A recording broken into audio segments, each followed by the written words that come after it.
तो मेरे प्यारे साथियों, कैसे हैं आप सभी? आई होप कि आप लोग बहुत अच्छे होंगे और घर पे जी जान तन मन से एग्जाम की तैयारी कर रहे होंगे। तो आज आपका भाई फिर से वृत्तों से संबंधित क्षेत्रफल लेकर आ गया। तो मेरे प्यारे साथियों, आप सभी से प्रॉमिस है इस वीडियो के लास्ट में एंड तक बने रहे। मैं वादे के साथ कहता हूं कि आप सभी को किसी भी प्रकार की कोई समस्या नहीं होगी और नहीं होने दूंगा, क्योंकि एक कहावत है कि मिली जाएंगी मंजिल भटकते भटकते, मिली जाएंगी मंजिल भटकते भटकते, गुमराह तो वो है जो घर से निकले ही नहीं। और एक बड़ी बात है कि वो शख्स को कोई गिरा नहीं सकता जिन्होंने चलना ही ठोकरों से सीखा है। इसलिए कि जो इंसान उलझा नहीं वो सुलझा कहां से, जो बिखरा नहीं वो निखरा कहां से। इसलिए आप सभी लोग क्लास 10 पर बोर्ड एग्जाम के लिए तैयार हो जाइए और कुछ यूनिक कीजिए, अपने माता पिता का नाम रोशन कीजिए और अपने गांव समाज में छोटे भाई छोटे बहना के लिए एक प्रेरणा का स्रोत बने, ताकि शिक्षा के क्षेत्र में विकास हो सके और उत्थान हो सके। इसलिए आइए हम समझते हैं यहाँ पे क्या है। ये आपका पहला प्रश्न यहाँ पे ये है कि 6 सेंटीमीटर त्रिज्या वाले एक वृत्त के एक त्रिज्यखंड का क्षेत्रफल ज्ञात कीजिए जिसका कोण क्या है 60 डिग्री है। यहाँ पे एकदम आराम से समझिए, बयाना नहीं है, ठीक है। आपका यहाँ पे प्रश्न क्या बोल रहा है ना, कि 6 सेंटीमीटर त्रिज्या वाले एक वृत्त के एक त्रिज्यखंड का क्षेत्रफल ज्ञात कीजिए जिसका कोण क्या है 60 डिग्री है। यहाँ पे क्या बोल रहा है फाइंड करने के लिए? त्रिज्यखंड। क्या बोल रहा है? त्रिज्यखंड, त्रिज्यखंड का क्षेत्रफल, त्रिज्यखंड का क्षेत्रफल। तो यहाँ पे सबसे पहले समझेंगे प्यारे साथियों कि त्रिज्यखंड होता क्या है। तो यहाँ पे देखिए त्रिज्यखंड आपका यहाँ पे बनाया गया है, यानी कि वृत्त के परिधि पर, वृत्त के परिधि पर दो त्रिज्याओं के द्वारा बनाया गया कोण का जो हिस्सा है वो क्या कहलाता है? त्रिज्यखंड कहलाता है। तो ये आपका लघु त्रिज्यखंड हो गया और ये आपका दीर्घ त्रिज्यखंड हो गया। समझ रहे ना? तो यहाँ पे त्रिज्यखंड आप समझ गए होंगे। अब यहाँ पे ये समझेंगे कि त्रिज्यखंड का क्षेत्रफल होता क्या है। या लघु त्रिज्यखंड हो या दीर्घ त्रिज्यखंड हो, ये दोनों का क्षेत्रफल जो है वो होता थीटा बटा 360 गुने पाई आर स्क्वायर। समझ रहे ना? अगर किसी भी प्रकार की कोई समस्या होगा बस कमेंट कीजिएगा, मैं उसे समझाने का पूरा प्रयास करूंगा, ठीक है। तो यहाँ पे आपका इतना समझ में आ गया होगा। अब यहाँ पे थोड़ा सा समझेंगे यहाँ पे कि 6 सेंटीमीटर त्रिज्या वाले एक वृत्त है। यहाँ पे एक वृत्त है जिसका त्रिज्या क्या है? 6 सेंटीमीटर है। क्या है? 6 सेंटीमीटर है। कितना है? 6 सेंटीमीटर है। और वृत्त के त्रिज्यखंड का क्षेत्रफल ज्ञात करना है जिसका कोण क्या है? 60 डिग्री है। कोण यानी थीटा, क्या? थीटा। थीटा क्या है? 60 डिग्री है। 60 डिग्री है, यानी ऑलरेडी जो है हमें क्षेत्रफल निकालने के लिए सारा मान दिया गया है, क्योंकि यहाँ पे क्षेत्रफल निकालने के लिए दो चीजों का मान जरूरत होना चाहिए, एक थीटा और एक त्रिज्या। तो यहाँ आपका जो है दिया हुआ है थीटा 60 है, त्रिज्या 6 सेंटीमीटर है। आई होप कि आपको यहाँ तक समझ में आ गया होगा। अब यहाँ पे थोड़ा सा हम इरेज करते हैं, यहाँ पे आप स्क्रीनशॉट मार लीजिए, ठीक है ना? देखिए थोड़ा जरा सी। तो चलिए अब यहाँ पे सबसे पहले क्या लिखेंगे प्यारे बच्चों? हल लिखेंगे। क्या लिखेंगे? हल। क्या लिखेंगे? हल। क्या लिखेंगे? हल। यहाँ पे सबसे पहले क्या लिखेंगे इसमें कि त्रिज्या कितना दिया हुआ है। त्रिज्या आपका यहाँ पे जो है, त्रिज्या यहाँ पे जो है आपका त्रिज्या यहाँ पे कितना दिया हुआ? 6 सेंटीमीटर। थीटा कितना दिया हुआ, यानी कोण कितना दिया हुआ है? 60 डिग्री। कोई दिक्कत नहीं। हमें निकालना क्या है? त्रिज्यखंड का क्षेत्रफल। तो यहाँ पे लिखेंगे चूंकि त्रिज्यखंड का क्षेत्रफल बराबर क्या होता है? थीटा बटा 360 गुने पाई आर स्क्वायर, ठीक है। समझ रहे ना? अब यहां पे बराबर का बराबर देंगे। थीटा का मान क्या है? तो 60 है। क्या है? 60 है। समझ रहे ना? बट्टा 360 गुने पाई का मान क्या होता है? पाई का मान जो है 22/7 होता है। कहीं कहीं पे जो है पाई का मान 3.14 दिया हुआ रहता है, तो जैसा बोलेगा वैसा करना है। समझ रहे ना? तो यहाँ पे पाई का मान क्या लेना है? 22/7 लेना है, 22/7 लेना है। और यहाँ पे त्रिज्या क्या दिया हुआ है? तो त्रिज्या 6 सेंटीमीटर दिया हुआ है, यानी यहाँ पे डबल त्रिज्या है। r के पावर 2 है, इसके मतलब त्रिज्या डबल है। समझ रहे ना? तो यहाँ पे 6 गुना 6 हो जाएगा, ठीक है।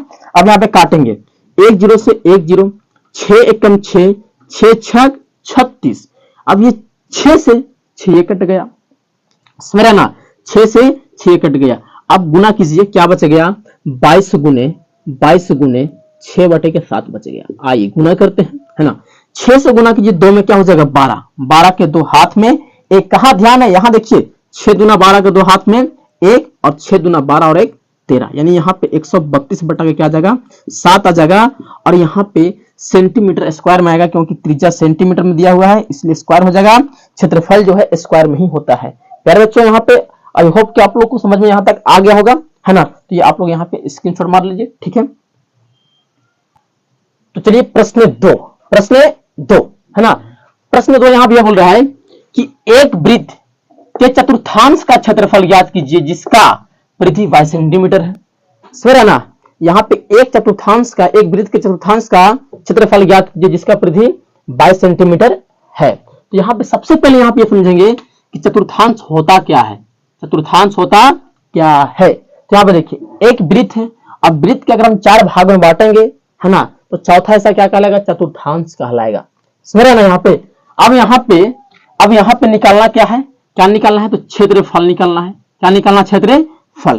तो क्षेत्रफल निकालने के लिए यहाँ पे प्यारे साथियों यहाँ पे क्या होना चाहिए, तो त्रिज्या होना चाहिए। क्योंकि यहाँ पे वृत्त का क्षेत्रफल क्या होता है, पाई आर स्क्वायर होता है।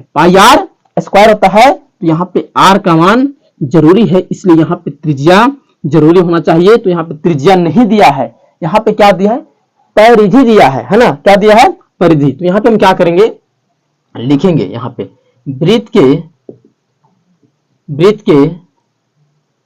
के परिधि। यहाँ पे क्या दिया है, 22 सेंटीमीटर। क्या दिया है, 22 सेंटीमीटर। तो यहाँ पे ये बताइए वृत्त की परिधि क्या होता है, तो 2 पाई आर होता है। 22 का 22 हो जाएगा, ठीक है, 22 का 22 हो जाएगा।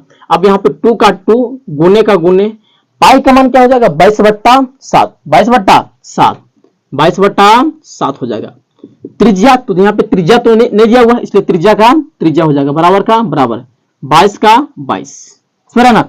अब यहाँ पे जो है ये 22 एकम 22 यहाँ कट गया, 22 एकम 22 यहाँ कट गया, ठीक है। अब यहाँ पे जो है, अब यहाँ पे हम गुना करेंगे, 2 से गुना करेंगे आर में, तो क्या हो जाएगा 2r, है ना। यानी 2 से गुना किए 1 में तो 2, और 2 से गुना करेंगे आर में तो क्या हो जाएगा 2r, यानी 2r हो जाएगा। बटे 7 का बटे 7, यहाँ पे बराबर का सिंबल दे दीजिए इधर, है ना। अब यहाँ पे जो है बराबर का बराबर। अब यहाँ पे क्या आ गया, इधर 1 आ गया, इसके नीचे यहाँ पे 1 छिपा लेते हैं। क्रॉस गुना कीजिए, ऐसे गुना कीजिए, ऐसे गुना कीजिए। 2r से गुना करेंगे 1 में तो क्या हो जाएगा 2r हो जाएगा। क्या हो जाएगा 2r, है ना। अब यहाँ बराबर का बराबर, 7 से गुना कीजिए 1 में तो क्या हो जाएगा 7 हो जाएगा। r बाहर निकालिए, बराबर किधर 7, गुने का 2 उधर गया तो भागे का 2, है ना। यहाँ पे r का मान क्या आ गया 7/2 आ गया, 7/2 आ गया। हमें निकालना क्या था, तो वृत्त का क्षेत्रफल निकालना था। वृत्त का क्षेत्रफल तो चतुर्थांश का यानी कि हिस्सा निकालना था यहाँ पे। तो यहाँ पे लिखेंगे चूंकि वृत्त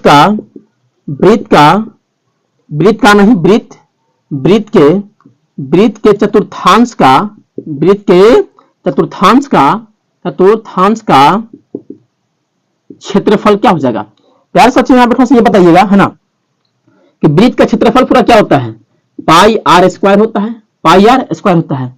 हम इसे यहाँ पे क्या करेंगे 4 से भाग देंगे, क्योंकि चतुर्थांश मतलब चौथा भाग, है ना। तो यहाँ पे हम 4 से भाग देंगे यहाँ पे। तो यहाँ पे क्या, इसको हम ऐसे लिख सकते हैं 1/4 गुने पाई आर स्क्वायर है, बिल्कुल। क्योंकि 1 से गुना करेंगे पाई आर स्क्वायर में तो पाई आर स्क्वायर आएगा, और बटे 4 का बटे 4 आएगा। क्लियर। यहाँ पे इसको हम ऐसे लिख सकते हैं 1/4 गुने पाई आर स्क्वायर, ठीक है। अब यहाँ बराबर का बराबर 1/4 का 1/4 गुने का गुने, पाई का मान क्या हो जाएगा 22/7 हो जाएगा। अब यहाँ पे त्रिज्या, तो त्रिज्या में कितना निकाला 7/2 निकाला, तो यहाँ पे 7/2 हो जाएगा। त्रिज्या डबल है, इसलिए त्रिज्या क्या हो जाएगा डबल हो जाएगा। अब यहाँ पे काटिए, 7 से 7 चला गया आपका घर, है ना। अब यहाँ ये 2 दूना 4, है ना, 11 दूना 22 कट गया, ठीक है। अब यहाँ पे और कहीं कटेगा तो नहीं कटेगा, तो 11 से गुना कीजिए 7 में तो क्या हो जाएगा 77, है ना। अब 2 दूना 4, 4 दूना 8, यहाँ पे 77/8 सेंटीमीटर स्क्वायर हो जाएगा। समझा ना। यहाँ पे आपका ये क्षेत्रफल, ये आपका ये आंसर हो गया, है ना, यानी कि ये क्षेत्रफल निकल कर ये आ गया, ठीक है। अगर वीडियो अच्छा लगे प्यारे साथियों, तो आप सभी लोग लाइक करें, कमेंट करें, सब्सक्राइब करें और एक दूसरे के पास शेयर करें। तब तक के लिए आप सभी को जय हिंद।